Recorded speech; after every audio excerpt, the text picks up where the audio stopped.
கண்ணுக்கு முன்னாடியே இந்த கலரை வந்து 2 பழத்துல உங்களுக்கு நான் காமிக்கிறேன். நீங்களே பாருங்க. நான் எப்படி இருக்குன்றதை நான் காமிக்கிறேன். ஒரிஜினல் கலர்னா என்ன, ஃப்ரூட்டோட கலர், இந்த கலர் மிக்ஸ் பண்ணாங்கன்னா எப்படி இருக்குன்றதை பாருங்க. இந்த வீடியோ மறக்காம எல்லாத்துக்கும் ஷேர் பண்ணி விட்டுருங்க மக்களே. இதுதான் அந்த நிறமூட்டிங்க. நீங்களே பாருங்க. உங்க கண்ணுக்கு முன்னாடி தான் கலர் போட்டிருக்கேன். இதுல உங்களால டிஃபரன்ஸ் கண்டுபிடிக்க முடியுதா இல்லவா?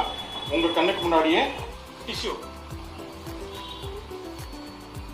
ஒரே டைம்ல தான் நான் வச்சு எடுக்கிறேன். நான் அதிக நேரம்லாம் ஒரு டிஷ்யூக்கு கொடுக்கல. ஒரிஜினல் பழத்துலயும் இந்த கலர்லயும் நான் உங்களுக்கு காமிச்சேன். இதுதான் நான் நடக்குதுன்னு நான் சொல்றேன். இந்த மாதிரி பிரச்சனை எல்லாம் உங்களுக்கு வரக்கூடாதுன்னு நினைச்சீங்க நம்ம வீடியோ ஒரு லைக் போட்டு பாருங்க. இந்த தர்பூசணி நான் கடையில வாங்கினது, எந்த விதமான இங்கு நாடாவது ஆட் பண்ணல. அவங்க சொன்ன மாதிரி ஒரு டெஸ்ட் எடுத்து வைப் பண்ணி பார்த்தேன், இங்க் அப்படியே ஒட்டிக்குச்சு. எப்படிரா? இந்த மாதிரி வீடியோஸ் உங்களுக்கு பிடிச்சிருந்துச்சுன்னா சப்ஸ்கிரைப் பண்ணிருங்க. உங்க அடுத்த வீடியோல பார்க்கறேன். Tata bye.